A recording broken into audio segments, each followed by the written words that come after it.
अस्वीकरण हे चॅनल अशा व्यक्तींसाठी तयार केलं आहे ज्यांना पारंपरिक स्वरूपात वाचन शक्य नाही, विशेषतः दृष्टीहीन आणि ज्येष्ठ नागरिक. साहित्याचा प्रसार आणि त्याच्या समृद्ध वारशाचे संवर्धन करण्याचा आमचा उद्देश आहे. ही सामग्री पूर्णपणे समाजाच्या भल्यासाठी सादर केली आहे. मूळ लेखकांना योग्य श्रेय देण्यात आले आहे. भयकंप या उपक्रमाद्वारे आम्ही प्रादेशिक साहित्याचा अधिकाधिक प्रसार करण्याचा आणि त्याच्या महत्त्वाचा जागर करण्याचा प्रयत्न करीत आहोत. धन्यवाद.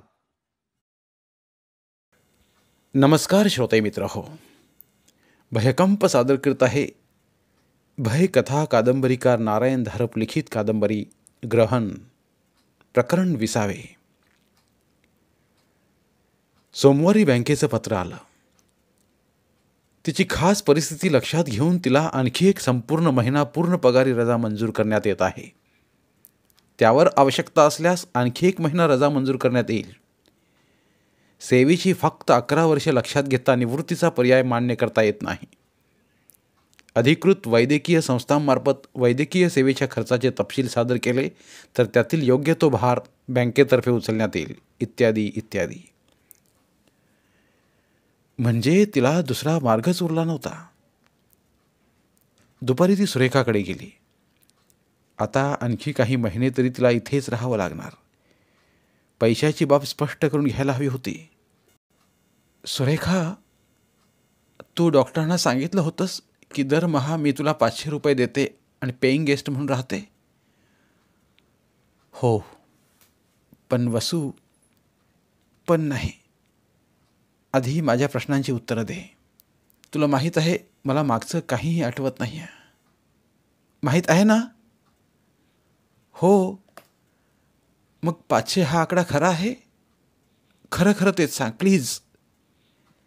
नाही, तू 1000 रुपये देत होतीस. केव्हापर्यंत दिले आहेत? काही बाकी आहेत का? अगं वसू, सुरेखा, व्यवहार तो व्यवहार. शिवाय 2 महिन्यानंतर मी परत बँकेत कामावर जाणार आहे. 2 महिने मला पूर्ण पगारी रजा आहे. मला कोणतीही अडचण नाही आहे. आता सांगशील? हा महिना धरून 3 महिन्यांचे पैसे बाकी आहेत. ती वसू म्हणजे मी पूर्वी पैसे देण्याची काय पद्धत होती? ती रोख देत असे. मी तुला चेक दिला तर चालेल का? वाटलं तर आनंदना विचार आणि मग मला सांग. इतकी काय घाई आहे वसू? द्यायला हवेत का नाही सांग. हो, द्यायला हवेत, पण काय? मला अशक्य आहे का? नाही. मग झालं तर सुरेखा, अगं रोखसुद्धा दिले असते, पण त्या शाखेत माझा अकाउंट आहे ना, तिथले सगळे कर्मचारी मला ओळखतात. मला मात्र त्यांच्यापैकी एकाचंही नाव माहीत नाही आहे. मागच्या आठवड्यात एकदाच गेले होते. सगळेजण हाका मारित होते. मी काय उत्तर देऊ? साहेबांच्या केबिनला मागचा दरवाजा होता, त्यातून कशी तरी बाहेर पडले बघ. आता तिथे पाय टाकायची सुद्धा मला धास्तीच वाटते. म्हणून म्हणते चेक देईन. पण पुन्हा कामावर जाणार आहेस म्हणतेस? हो, पण त्या शाखेत नाही. साहेबांना सर्व काही समजावून सांगितलं आहे मी. त्यांनी बदली केली तरच मी कामावर जाईन, नाहीतर मग सरळ राजीनामाच देईन. पण ते पुढचं आहेत. आत्ताचं सांग. दे, चेक दे, चालेल मला. माझ्याच नावावर दे. सुरेखाला विचारून तिच्याकडेच 3-4 दिवसांचे पेपर घेऊन ती खोलीत आली. डॉक्टरांनी बरोबर सांगितलं होतं. बँकेत वेगवेगळ्या जागांसाठी अर्ज करणारा प्रशिक्षण देणाऱ्या संस्था होत्या, क्लासेस होते. त्यापैकी काही पत्ते लिहून घेऊन ती संध्याकाळी बाहेर पडली. 3 ठिकाणी तिला माहितीपत्रिका मिळाली. संध्याकाळी सारंगकडे जायचा तिचा विचार होता. सारंगच्या आणि आपल्या नात्यात झालेला बदल त्याच्या आईला आवडणार नाही याची स्नेहाला कल्पना होती. पण तिच्या जाण्या येण्यात ती त्याचा अडसर येऊ देणार नव्हती. शेवटी सुरेखा, सारंग आणि डॉक्टर हे 3च घरं तिला उपलब्ध होती. त्या अचानक आल्या सदाचा अपवाद सोडून घरात सारंगची आई एकटीच होती. स्नेहाला पाहून त्याच्या मनात संमिश्र भावना उमटल्या असतील याची स्नेहाला खात्री होती. पण शेवटी ती एक सहृदयी स्त्री होती. ए ग ये स्नेहा ये. त्याने अगदी मनापासून तिचं स्वागत केलं. त्यांच्या मागच्या भेटीनंतर खूपच घटना घडल्या होत्या. सोमवारी त्या शांतारामने केला अतिप्रसंग, भाऊचं अचानक आगमन, गुरुवारची सारंगबरोबरची सहल, त्याच रात्रीचा विजेच्या वादळातला अनुभव आणि आजच बँकेचं आलेलं पत्र. प्रत्येक घटनेशी तिच्या आयुष्याचा एक एक कालखंड जखडलेला होता. त्यातले 2 वसुधाच्या गतायुष्याशी, तर 2 तिच्या स्वतःच्या गतायुष्याशी. 4ही अनुभव सारखे स्पष्ट आणि वादातीत. 2 वेगवेगळ्या विश्वांचे प्रक्षेप एकमेकावर पडले होते. तासनतास विचार करूनही तिला त्यांचा अर्थ लागत नव्हता. या सुस्वभावी पण सामान्य स्त्रीला त्यांच्यातले संबंध आणि विसंगती कितपत समजतील याची तिला शंकाच होती. दोघी शेजारी शेजारी बसतात. आई म्हणाल्या, का ग, काही विशेष? आज बँकेचं पत्र आलं आहे.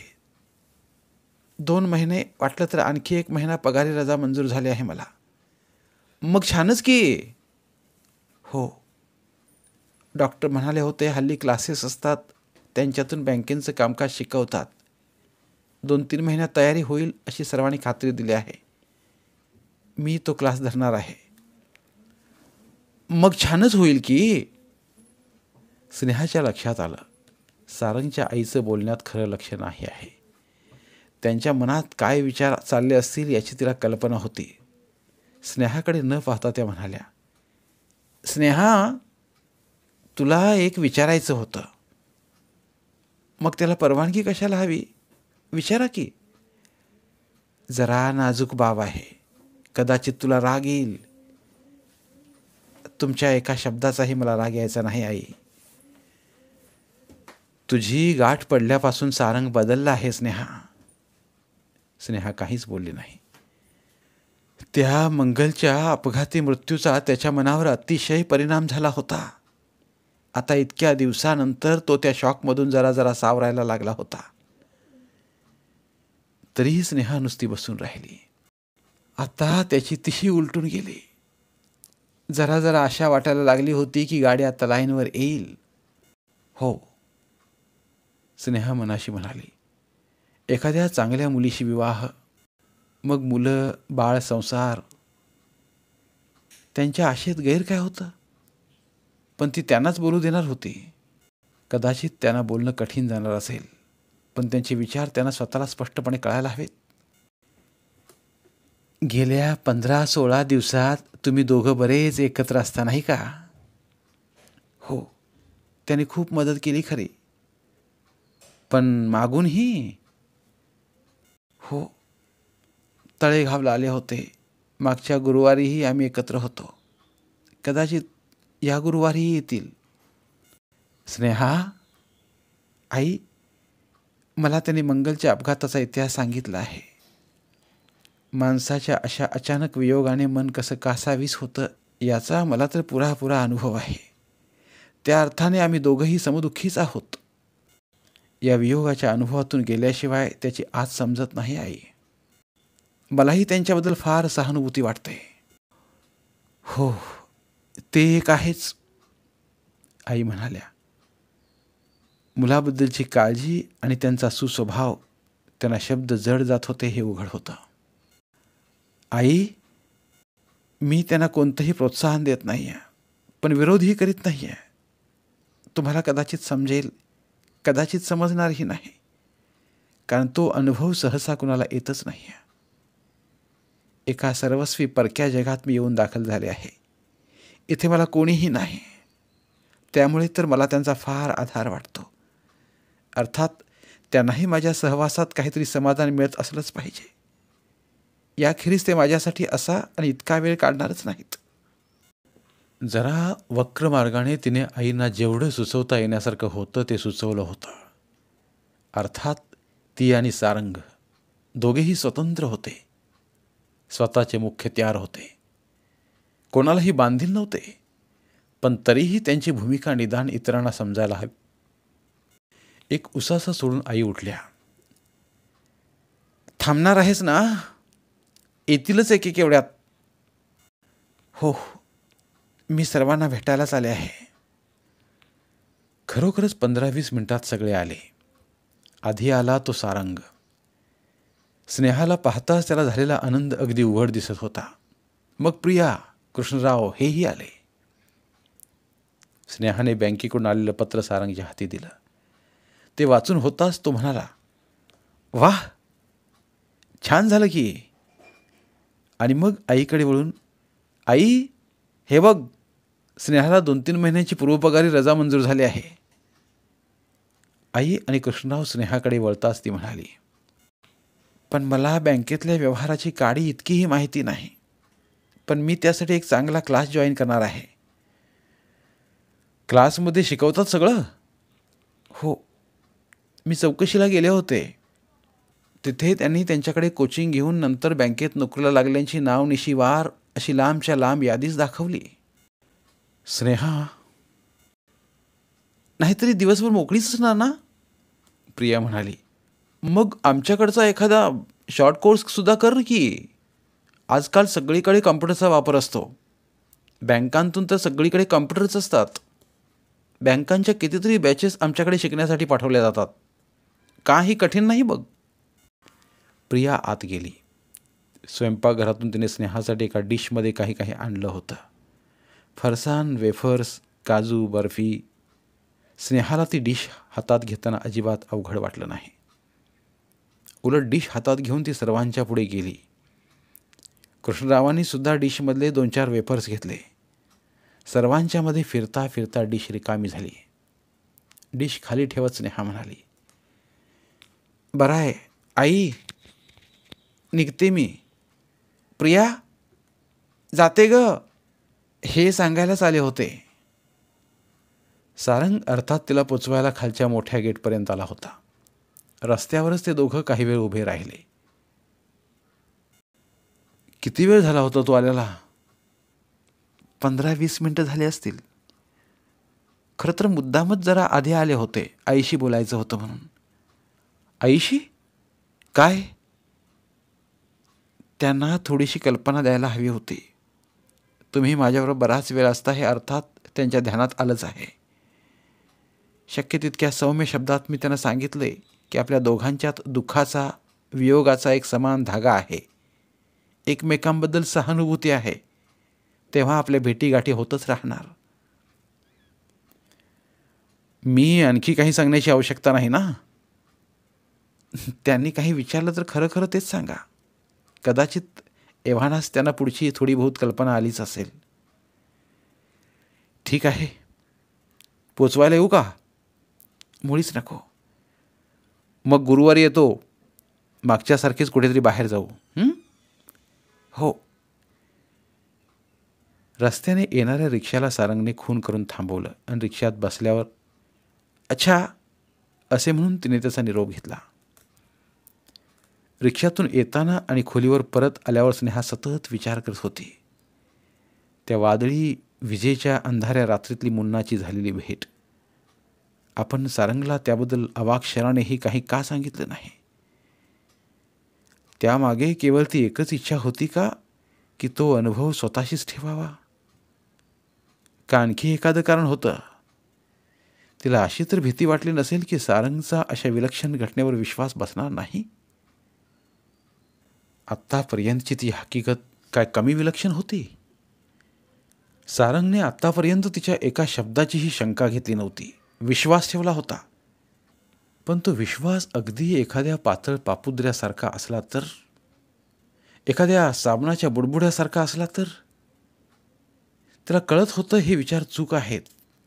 आपल्याच मनातली अनिश्चितता आपण दुसऱ्यावर लादत आहोत. काही काही वेळा तिला स्वतःच्या शहाणपणाची शंका यायला लागली होती. या जुन्या आयुष्यातल्या आठवणी, इथलं घर, पती, 2 मुलं, तिकडचं तळेगावचं घर, बाबा, सदा, शारदा, कशावरून हा सहारा कल्पनेचाच डोलारा नसेल? त्या वसुधावर असह्य परिस्थितीचा भार पडला होता. त्याखाली तिचंच मन चुरगळून गेलं नसेल कशावरून? मुळापासूनच सर्व घटना नाकारून नामानिळा होण्याची ही मनाची एखादी क्लुप्ती नसेल कशावरून? कदाचित हा आत्मश्लाघेचा सर्वात खालचा बिंदू असावा. मग मन सावकाश सावकाश वर चढलं. तिला माहीत होतं, तिला आठवत होतं, त्याखेरीज तिच्यासाठी दुसरं आयुष्यच नव्हतं. मनातल्या या भक्कम विश्वासाच्या आधारावरच तिला जगायला हवं. हिवाळ्यात बर्फाळ प्रदेशात गेलेला माणूस जाड लोकरीचं आवरण घेतो स्वसंरक्षणासाठी. तशीच ती स्वसंरक्षणासाठी या वसुधा गोखलेची व्यक्तिरेखा एखाद्या आवरणासारखी स्वतःभोवती लपेटून घेणार होती. ती वसुधासारखी दिसेल, लोकांना वसुधाच वाटेल, पण ती मनाच्या आतल्या गाभ्यात आपलं खरं व्यक्तिमत्व सुरक्षित ठेवणार होती. नजरेआड अस्पर्श पण सुरक्षित. पुढचा 1.5 महिन्यांचा काळ तिच्यासाठी अगदी गडबडीचा गेला. सकाळचे 2 तास तो बँकिंगचा क्लास, त्यानंतर प्रियाच्या इन्स्टिट्यूटमध्ये कम्प्युटरचा क्लास, दुपारचा वेळ अभ्यासात जायचा. गुरुवारी संध्याकाळी सारंगची भेट ठरलेली. दोघं 2.5-3 तास एकत्र असत. आठवड्यातून एकदा तरी ती डॉक्टरांची भेट घ्यायचीच. त्यांनाही तिने त्या मुन्नाच्या भेटीचा प्रसंग सांगितला नाही. सुरुवातीस त्याने इन्स्पेक्टर शारंगपाणीबद्दल बरेच वेळा चौकशी केली. शेवटी स्नेहाने त्यांना विचारलंच, त्यांच्या येण्यात तुम्हाला एवढं विशेष काय वाटतं डॉक्टर? ते जरा गंभीर आवाजातच म्हणाले, स्नेहा, इथल्या आयुष्याचं तू जे वर्णन केलंस त्याला कोणताही पुरावा नव्हता. तुला खोटं ठरवण्याचा मी अजिबात प्रयत्न करीत नाही आहे. इतिहासातल्या एखाद्या भूतकाळाच्या घटनेसारखा त्या गोष्टी होत्या. कदाचित खऱ्या, कदाचित अर्धसत्य, कदाचित काल्पनिक. पण आपल्या अविश्वासाचा काही परिणाम होणार नव्हता. पण हे शारंगपाणी ही एकदम वेगळी श्रेणी आहे, हो की नाही? तळेगावचं घर, तिथली माणसं, हे सारं कुठून तरी तुझ्या कानावर आलं असण्याची शक्यता होती. हां, रागावू नकोस. तुझ्यावर हा खोटेपणाचा आरोप नाही. तुझी विलक्षण हकीकत रोजच्या अनुभवाच्या चौकटीत बसवण्याची ही खटपट आहे, समजलं? पण टायगरचं काय? तुझी त्याची आठवण ही कृत्रिम काही माहितीवर आधारलेली असू शकते, पण त्याची प्रतिक्रिया, तो तुला स्वीकारू शकत नव्हता, नाकारूही शकत नव्हता. तुझ्या अस्तित्वाची पातळी त्या बिचाऱ्याच्या अनुभवात बसतच नव्हती. ते शारंगपाणी तुला म्हणाले ना, तू एक एक प्रसंग वर्णन करताच त्यांना केव्हाच्या तरी जुन्या स्वप्नांची आठवण झाली. हा जो त्यांचा प्रतिसाद आहे ना, तसाच टायगरचा आहे, नाही का? अज्ञात, अदृश्य, पण जाणवणाऱ्या अशा कोणत्या तरी पातळीवर तुझी आणि त्यांचे आयुष्य एकमेकांना स्पर्शत असली पाहिजेत. त्याखेरीज अशी प्रतिक्रिया शक्यच नाही. तू खरोखरच कोठून आले आहेस स्नेहा? जितकी तुझी खात्री आहे तितकीच माझीही खात्री आहे. वसुधाच्या या बाह्य रूपाखाली दुसरंच कोणीतरी आहे. कधी कधी एकटा असलो, तुझा विचार मनात आला की मला जराशी भीतीच वाटते स्नेहा. भीती? डॉक्टर, तुम्हाला? स्नेहाने नवराने विचारले. हो, तुझी नाही, तुझ्यासाठी नाही, माझ्यासाठीही नाही. पण भीती वाटते कारण रोजच्या सपाट आयुष्याला छेदून जाणारा, वेगळ्या कोणात वेगळ्या दिशेने जाणारा एक पट समोर आल्यासारखा वाटतो मला. डॉक्टर, मलाही तुम्ही अस्वस्थ करीत आहात. पण हे एवढ्यावरच थांबत नाही स्नेहा. कोणात उभा असलेल्या एखाद्या पृष्ठावरून गोळी सोडली तर ती वेग घेत घेत खालच्या सपाट भागावर येईल की नाही? स्वतःबरोबर काहीतरी जास्त वेगळं घेऊन आले आहेस. जरा विचार कर. आम्ही सर्वजण तुझ्या मदतीसाठी असे तत्परतेने कसे पुढे आलो. असे दुर्दैवी अपघातात सापडले जीव आयुष्यात हरघडी भेटत असतात. आपल्याला त्यांच्याबद्दल कीव वाटते, त्यांची करुणा येते. शक्य असले तर आपण त्यांना काही मदतही करतो. पण प्रकरण तिथेच थांबतं. तुझ्या बाबतीत किती वेगळं घडत आहे. सारंग तुला फुटपाथवर पाहताच थबकला. तुझी विचारपूस केली. तुला घेऊन वर स्वतःच्या घरी आला. मला फोन करून बोलावून घेतलं. आणि मी काय केलं? तुला इथं आणलं. ऑब्झर्वेशनच्या निमित्तानं आणलं. वैजूनं काय केलं? नाश्ता कपडे इथंपासून तुझी सोय केली. आणि मुलांनी काय केलं? मावशी मावशी म्हणून तुझ्या गळ्यात पडली. तिकडे ती सुरेख आहे तुझ्या मत्तीसाठी उभी आहे. तिचीही मुलं म्हणे मावशी मावशी म्हणून तुझ्याभोवती पिंगा घालतात. पण डॉक्टर, थांब थांब, एवढ्यानं झालं नाही. ते तळेगावचे इन्स्पेक्टर शारंग पाणी, तू त्यांना एकदाच भेटलीस गुरुवारी, हो ना? त्यांना काही राहवलं नाही. शुक्रवारचा दिवस कसा तरी काढला, लगेच मला फोन केला. रविवारीच हजर झाले तुला भेटण्यासाठी. वास्तविक इन्स्पेक्टर म्हणजे कामाचा माणूस. पण सोमवारपर्यंत थांबा म्हणालो तर थांबले की, आणि अगदी ऐनवेळी तुझ्या खोलीवर हजर झाले. आणि तो मूर्ख शांताराम, वास्तविक आपलं स्वागत कसं होणार याची त्याला पूर्ण कल्पना असली पाहिजे, तरीही तो तिथे हजर झाला. तुझ्यावर मी कोणताही आरोप करीत नाही, कारण तुला यापैकी कशाचीही जाणीव नाही. तुझे बँकेतले ऑफिसरसुद्धा, नुसती मी त्यांची भेट घेतली, लगोलग तुझी केस कन्सिडर करायला तयार झाले. तू त्यांना एकदाच भेटलीस, बस तुझे सगळे प्रॉब्लेम्स त्या एका भेटीत सुटले. वास्तविक भल्या भल्या मोठ्यांचे हातपाय जखडून टाकणारी लाल फीत. पण तुझी गोष्टच वेगळी. बरोबर 8व्या दिवशी तुझ्या हातात बँकेचं पत्र आणि तुझ्या सगळ्या मागण्या मान्य केलेल्या. स्नेहाच्या चेहऱ्यावरचा रंग उतरला होता. ती बोलली तेव्हा तिचा आवाज अगदी हलका येत होता. डॉक्टर, या दृष्टीतून मी या घटनांचा कधी विचारच केला नव्हता. आता जेव्हा तुम्ही त्या साऱ्या एकामागोमाग एक अशा रांगेने मांडता तेव्हा दिसतं हा किती वेगळा प्रकार आहे. मी तर असा विचारही मनात आणला नव्हता की. तुझ्या लक्षात आलेलं नाही स्नेहा, हा तुझ्या इच्छे अनिच्छेचा प्रश्नच नाही आहे. जो उतार असतो तो घनगळत जाणाऱ्या गोटीला शक्ती देतो. ती गोटी त्या शक्तीची एक केवळ अंध पॅसिव्ह वाहक असते. तशीच तू आहेस. मग मी करू तरी काय? तू काय करू शकणार आहेस? काहीही नाही. केवळ तुझी उपस्थिती हीच घटनांना प्रेरणा देते. गुरुत्वाकर्षणाची शक्ती दिसते का? दिसते. पण ती वस्तूंना आपोआप विशिष्ट दिशा आणि गती देत असते. पण हे असं कोठवर चालणार? कायमचं, जन्मभर? नाही, डॉक्टर हसत म्हणाले. त्या कल्पनेतल्या गोटीत शक्ती असते, पण ती अमर्याद नसते. घर्षणाने, आघाताने, विरोधाने ती हळूहळू कमी कमी होत जाते आणि शेवटी गोटी गतिशून्य होते. मग निरुपद्रवी होते. वारा जसा वाटेतल्या गवताला, झाडांच्या पानांना, तरंगत्या बीजांना आपल्या दिशेला वळवतो ना, तसंच हे आहे. काही काळानंतर हा प्रभाव आपोआप कमी होईल आणि कदाचित तोपर्यंत घटना रेटल्या गेल्यानंतर त्याची आवश्यकताही असणार नाही. तू स्व काहीही करीत आहेस तेव्हा तू कशालाही जबाबदार आहेस.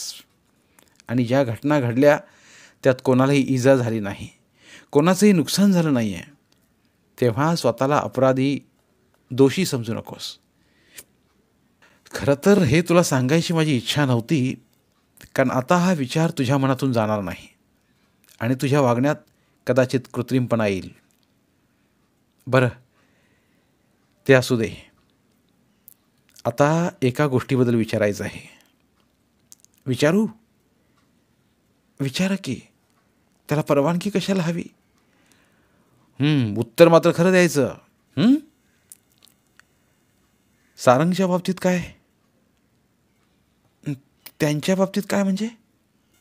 स्नेहा, मला दिसत होतं की पहिल्या भेटीपासूनच त्याला तुझ्याबद्दलचं काहीतरी खास आकर्षण वाटत आहे. स्नेहा, गेली 4 वर्षे मी त्याला अगदी जवळून पाहतो आहे.